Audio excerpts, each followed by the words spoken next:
Time magazine reports that the average human now has less of an attention span than a goldfish. You heard that right. You now have a shorter attention span than a goldfish, just 8 seconds. The notoriously unfocused goldfish has a 9-second attention span. Now, did you know that since the year 2000, our attention span shrunk by a whopping 25%? And if you're like most people, these statistics no longer register because the digital age has created a culture of distraction. We've lost the ability to focus on priorities. Tune in today and we'll show you how to clear the clutter and focus on the one thing, the most important priority that will improve your life right now.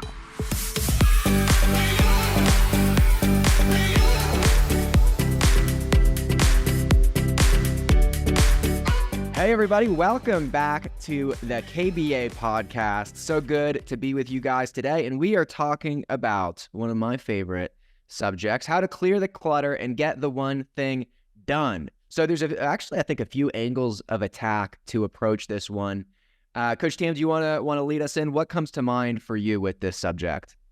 Well, the first thing I thought of, Zach, when you suggested this most excellent subject is I thought about a time about 14 years ago when I was forced against my will to downsize from a 30,000 square foot mansion to a little 2-bedroom apartment.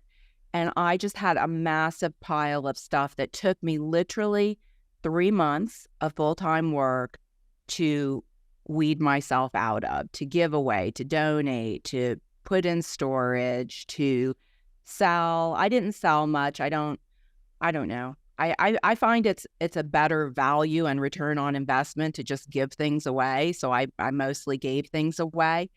But after this whole event happened, and it's amazing how you don't even realize it, but suddenly you're in your kitchen and there are 15 spatulas and 5 sets of tongs and multiple pairs of scissors, and just clutter seems to reproduce. But when you intentionally focus on clearing the clutter in your life, the peace that happens in your environment is incredible. And it does take even focus to clear the clutter. But I would say that when we're talking about priorities, for me personally, I don't know, maybe I'm unique in this, but I find that if I'm in a disordered environment, it paralyzes me. Like I feel like I can't do what I need to do until there's at least some order. Even if I just am sticking papers in a drawer and closing the drawer, I know they're there, but at least I have some freedom in my environment. So I would say when we're talking about priorities, list making is huge for me, and I'll talk about that in a little bit. But starting with clearing the clutter is a great place to go. And it doesn't even need to be a 3-month ordeal like I had. You can set a timer and say, I'm just going to focus on clearing clutter out of my environment for 15 or 20 minutes. And it's amazing how quickly you'll be able to kind of come to peace with your environment, having things put away. Yeah, totally. Just yesterday, I've been working out of our kitchen.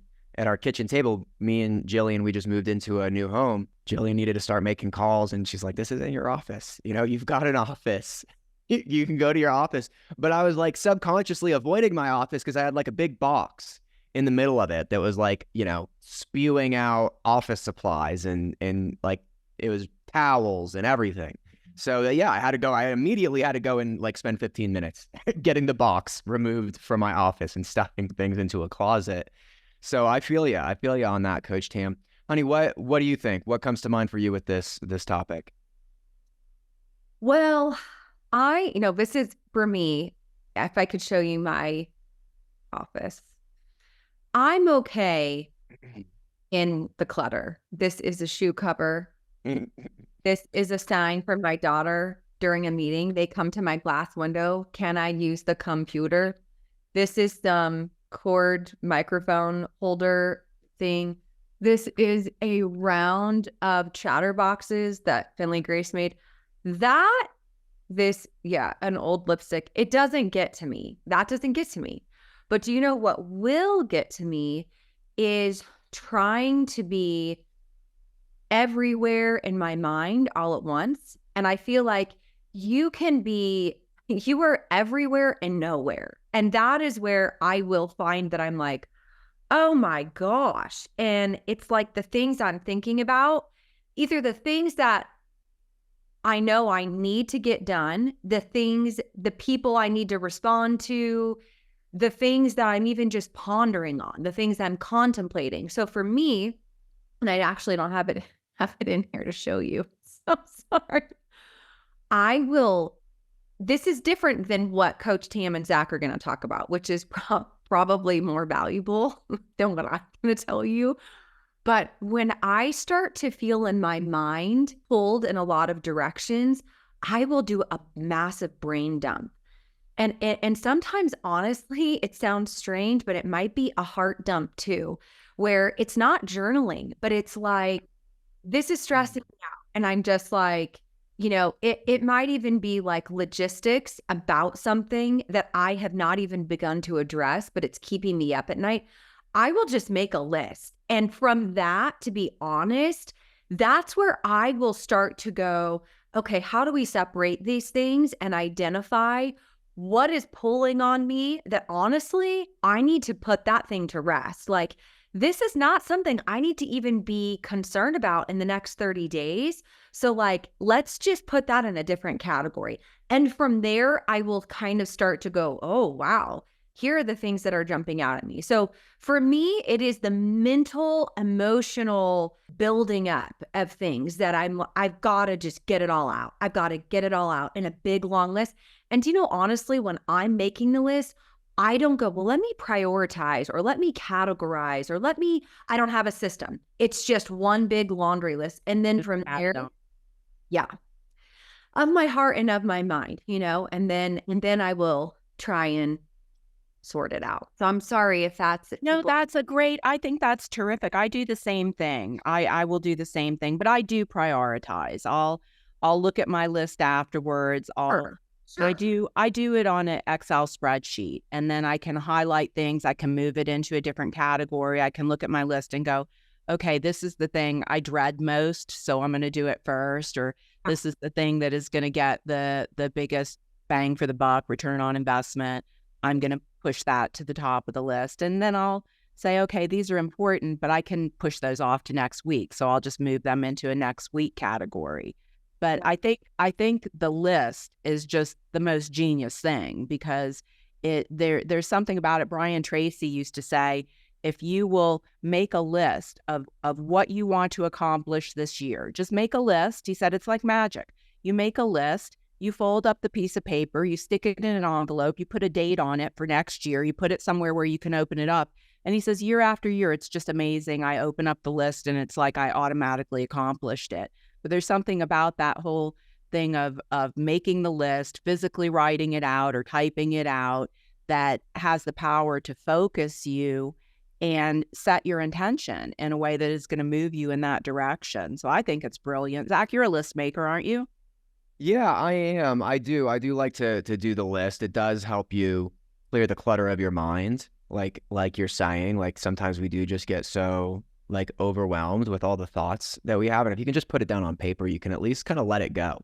I mean, the same thing happens, I think, when you journal. If you have like a journaling exercise, it's got a lot of those benefits of, even if the problems are still there, at least I've like put it on paper and I can kind of release it a little bit. I don't have to carry it. So I think it's the same with our to-do list. But what I really want to focus on for a few minutes is the other half of the equation here. So we said how to clear the clutter and get the one thing done. I think one of the most important business principles, life principles that I have ever adopted is the one thing. And there's a great book called The One Thing. It's probably one of my top 5 favorite business books. I would recommend it to all of our students, all of our listeners. The One Thing. The first few chapters can kind of seem like a little overly simplistic, but as you get into it, I think it gets better and better. And basically the concept is like, what is the one thing that if I got this one thing done, or if I focused on this one thing, or if I built this one thing, it would make everything else easier or unimportant. Like it would just move the needle so much that all the other things I'm worried about, all the other projects, all the other ideas would become kind of irrelevant, immaterial, because the one thing got so much done. It changed the dynamic so much. And what I love about it especially is that it does simplify everything. You know, like one of my favorite quotes is like the Einstein quote, everything should be made as simple as possible and no simpler. Like we want to make it simple. Simple is beautiful. Simple is scalable. So the one thing is like the ultimate like simplicity exercise. Like what is the one thing? And the way I've applied the one thing is it's actually two things. So, you know, we don't have to be rigid with our rules and our concepts. But, you know, for me, as the president of Kingdom Builders Academy, and for many of our students who have their own programs and products and courses and coaching and books and speaking, is we can really simplify it to, as an entrepreneur, as like a thought leader entrepreneur, we have to wear two hats. There's two hats that we have to wear. And just to put it in basic business terms, there's the sales and marketing hat, and then there's like the fulfillment hat. So that means for a coach, we've got the sales and marketing hat means get clients. The fulfillment hat is serve clients, right? If we're an author, the sales and marketing hat is sell books. The fulfillment hat is write good books, right? So that is a big simplification that whether you're an author, a speaker, a coach, an entrepreneur, a business owner, it oftentimes does come down to just, you know, get clients, serve clients, you know, and that is the one thing. Like, so 50% of my energy roughly, and it changes in different seasons, you have different focuses, but it's going to be on what do we need to do to get our message out there, to build an audience, to engage with them, and to turn the right ones, you know, those who are a perfect fit for our program, into students, into KBA students. And then the other half is fulfillment, is product. So I wasn't prepared to show my list at all, but since we're going with lists, that's exactly how I organize my list. You can see here, you know, it says sales, right? That was the marketing and sales bucket. Here it says product, right? Like that's the fulfillment bucket. Then I got a couple personal things. I've got an I love you note from Julia. But that's basically, you know, how I think about my priorities and my projects is I've got to wear the marketing and sales hat. I've got to wear the fulfillment hat. And I think a lot of people want to just wear the fulfillment hat. I'm a speaker. I want to speak. I'm a writer. I want to write. I'm a coach. I want to coach. You know, I want to just build a great product and the product is going to sell itself. Honestly, you're skipping steps and you're fooling yourself. You've got to learn to wear the marketing and sales hats. Like it just won't work. It just won't work. And maybe one day you can just coach, and maybe one day you can just write, but you're skipping steps. If you're saying I'm at step one, I'm at ground zero, and all I'm going to do is write, you know, and all I'm going to do is coach. If that's your mindset, I want to just be honest with you. That's an incorrect mindset because it just won't work. It won't be effective. So finding that one thing allows you to kind of put the blinders on. Like I pretty much will say, if it's not sales and marketing, if it's not product and fulfillment, right? If it's not getting clients or serving clients at a higher level, I'm not interested. You know, I'm going to delegate it. I'm going to eliminate it. I'm going to automate it. I'm going to get it off my plate because it's so easy to have a giant checklist and say, oh, I'm getting so much done. I've completed 25 tasks this week. But if we're not intentional about, I would say like picking our projects and intentionally kind of grouping our tasks to what's important, which would be that one thing, get clients, serve clients. All those tasks could be like just totally random and a total waste of time. Coach Cam, I love what you say, the difference between business and busyness, that business makes money, busyness doesn't. That's correct. And it's easy to set priorities, like you say, that are on the fulfillment side, but you're creating more stress and chaos in your life and in the life of your family if you're financially pressured. Like being able to monetize your message, to effectively sell your products and services, whether that's from the stage or whether it's through online marketing or webinars or whatever that vehicle is that kind of fits you hand in glove. Maybe it's a podcast, maybe it's speaking on stages, maybe it's writing, but in some way we've got to move those people into a conversion funnel where we're nurturing them, we're serving them, but we're also selling them a high value, high ticket, life-changing, transformational solution that they really need. And when we do that, it alleviates the financial stress on our lives. So when we talk about priorities, I think a financial priority is a really, really important one in order to do the things that you want to do, in order to travel, in order to fulfill the sort of philanthropic desires of your heart and giving and in serving.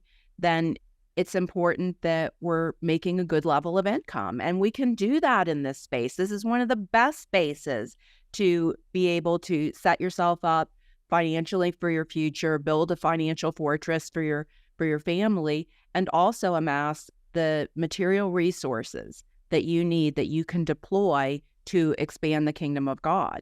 These are all good and worthy goals. And I think that religion has really dumbed us down a lot and said, oh, no, you've got to do everything for free, serve everybody for free. You're in ministry. You should be living under a bridge in a van down by the river. But if we will put our priority and our focus, I heard a great story. This is a great story and a testimony that I heard recently. Our friends who are with us on this ski trip that we're on right now, they have a daughter who was a third-year nurse, 3 years as a nurse. And prophet came to their church, and the prophet said to her, a position is going to open up at your work that you're going to think you're unqualified for, but God says go for it anyway. And so that's exactly what had happened. Now, the backstory is that she had decided that she wanted to make a certain level of income, and without telling anybody, she had been tithing as though she were making that level of income. So she started tithing in advance. Then the prophet came. The next day, she walked into the hospital. She saw an advertisement for a senior manager position, and she popped her head into HR and she said, hey, would it be crazy if I applied for this position? And they said, Nadine, you're exactly what we're looking for. And so she got promoted. There were 4 departments in the prenatal unit where she worked. Like one was for at-risk mothers, at-risk babies, et cetera. And all of those department heads were senior nurses with decades of experience. They promoted her above those 4 senior nurses with decades of experience. And then they had to bump her pay up because they were all at a high pay level. So she skipped years and years and immediately was advanced to that position. Wow. And, I share that story with you to inspire your faith, because I think a lot of times we content ourselves with low-level goals and with low-level aspirations and dreams. And I think a part of this whole thing of focusing on that one thing, clearing the clutter, is to give yourself a little space to say, hey, what would it look like if I took the limits off my faith?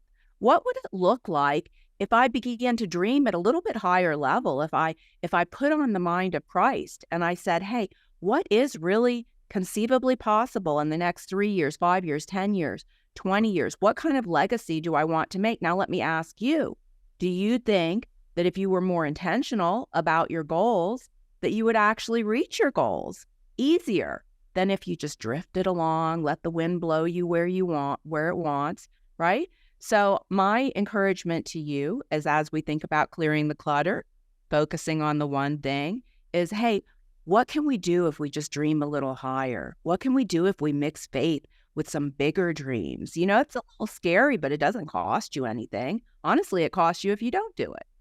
Yeah. Yeah.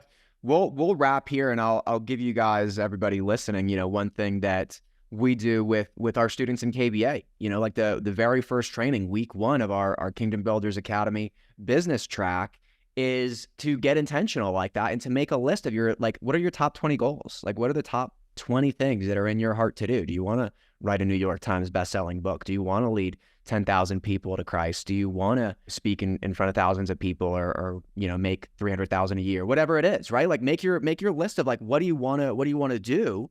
And then kind of we refine it and identify a top 5, what are the top 5 things we can focus on. And then the second half of that exercise is to make a list of 20 reasons why.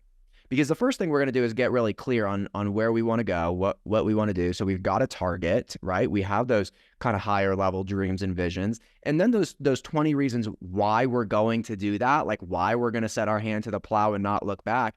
That does a few things. One is it confirms that it's worth it. if you can't make a list of 20 reasons why I'm going to do something, that's like a big endeavor, it's probably not worth it. So like, one, we got to like remind ourselves why it's worth it.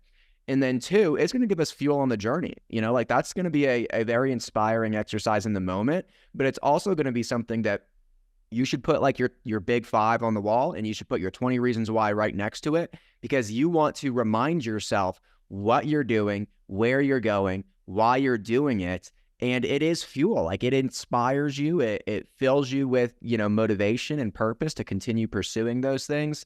So I just think, you know, whatever time of year it is that you're listening to it, we're recording here in January, like that's just like an exercise that we ought to do like once or twice a year, really, you know, just to refine our focus, to define our focus, to remind ourselves why we're doing it.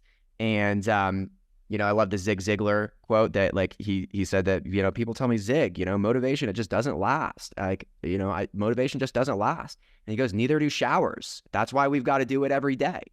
You know, so just reminding yourself and like, you know, even encouraging yourself in the Lord, like these are like the daily habits that we've got to just get intentional, get focused, get clear, remind ourselves why, and we're going to be able to go the distance on our vision. So I love this conversation with you guys. Thank you, Coach Tam. Thank you, honey. Great diving back into the podcast with you. So we love you guys. Bless you. See you next week on the Kingdom Builders Academy podcast. Bye, everyone.